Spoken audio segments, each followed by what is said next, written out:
Assalamualaikum warahmatullahi wabarakatuh. Apa kabar anak-anak? Semoga kalian selalu dalam keadaan sehat. Amin ya rabbal alamin. Baiklah, pada hari ini kita akan memulai pelajaran pendidikan agama Islam dan budi pekerti dengan materi makna iman kepada kitab-kitab Allah Subhanahu wa taala. Tetapi sebelum kita mulai pelajaran, marilah kita bersama-sama membaca Al-Quran surah Al-Isra ayat 9 dan Al-Baqarah ayat 23. Semoga dengan pembiasaan ini Allah Subhanahu wa taala selalu memberikan kemudahan dalam memahami materi hari ini dan bisa menerapkan dalam kehidupan sehari-hari. A'udzu billahi minasy syaithanir rajim. Bismillahirrahmanirrahim. Inna hadzal Qur'ana yahdi lillati hiya aqwam wa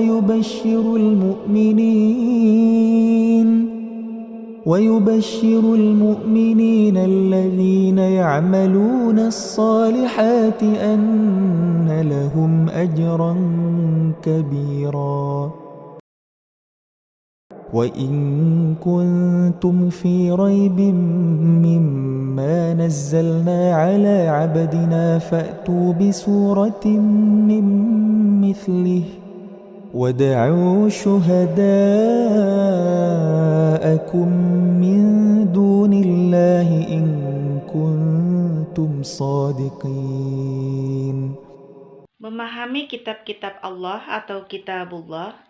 Pengertian kitabullah. Kitabullah adalah kumpulan wahyu-wahyu Allah Subhanahu wa taala yang mengandung petunjuk dan kebenaran. Sementara pengertian kitab adalah wahyu Allah yang dibukukan. Meyakini sepenuh hati bahwa Allah Subhanahu wa taala telah menurunkan kitab-kitabnya kepada para nabi dan rasul agar disampaikan kepada umatnya sebagai pedoman hidup untuk kebahagiaan dunia dan akhirat. Ada 3 makna yang berkaitan dengan kewajiban mengimani kitabullah, yaitu meyakini bahwa 1. Allah Subhanahu wa taala telah menurunkan 4 kitab suci, yakni Zabur, Taurat, Injil, dan Al-Quran. Kedua, Al-Quran menjadi kitab suci yang diturunkan terakhir yang membenarkan sebagian ajaran sekaligus korektor terhadap ajaran kitab suci sebelumnya. Ketiga, Al-Quran menjadi kitab suci yang masih terpelihara, utuh, dan asli. Tidak ada perubahan sedikit pun. Ajaran dan tuntunan kitabullah itu sesuai dengan zamannya. Adapun hubungan Al-Quran dengan kitab suci lainnya adalah A. Menjadi saksi kebenaran asalkan tidak bertentangan dengan isi Al-Quran dan menjadi tolak ukur atau barometer kebenaran terhadap kitab-kitab sebelumnya. Sebaliknya, Al-Quran juga menjadi saksi atas kesalahannya sehingga fungsi lain Al-Quran adalah menjadi pemelihara. B. Menjadi solusi, menjawab dan menjelaskan perbedaan atau perselisihan yang muncul di antara para penganut agama. Quran Surah An-Nahl ayat 64. C. Mengoreksi kitab suci sebelumnya yang sudah diubah sendiri oleh pemeluknya dengan berbagai kepentingan duniawi dan oleh manusia yang ingkar. Antara lain, 1. Keyakinan tentang Trinitas.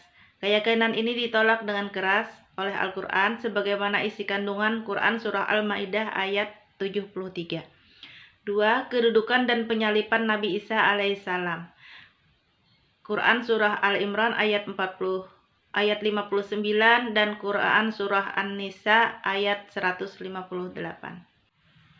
Ada 4 kitab yang diturunkan oleh Allah Subhanahu wa taala, yaitu yang pertama Kitab Zabur. Kitab Zabur diwahyukan kepada Nabi Daud alaihissalam. Isinya tentang doa, zikir, pengajaran, dan hikmah. dan diperuntukkan hanya untuk Bani Israel. Nabi Daud alaihissalam hidup di tanah Kan'an sekitar abad ke-10 sebelum Masehi. Yang kedua, Kitab Taurat. Kitab Taurat yang diwahyukan kepada Nabi Musa alaihissalam isinya tentang petunjuk dan cahaya kebenaran, serta kisah perjalanan Bani Israel dan kekejaman Firaun, dan khusus diperuntukkan kepada Bani Israel. Musa alaihissalam hidup di Mesir, Madian, dan Sinai sekitar abad ke-14 sebelum Masehi. Yang ketiga, Kitab Injil. Kitab Injil yang diwahyukan kepada Nabi Isa alaihissalam isinya tentang petunjuk dan penerangan, dan diperuntukkan juga hanya kepada Bani Israel. Nabi Isa alaihissalam hidup di tanah Kan'an sekitar abad ke-1 sebelum Masehi.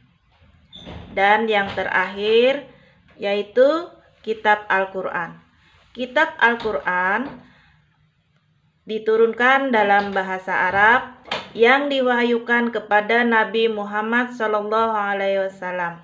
Isinya tentang ajaran-ajaran Allah Subhanahu wa Ta'ala untuk memberi petunjuk, pedoman, dan bimbingan yang benar kepada manusia di sepanjang masa, agar bahagia di dunia dan akhirat, dan diperuntukkan untuk seluruh umat manusia.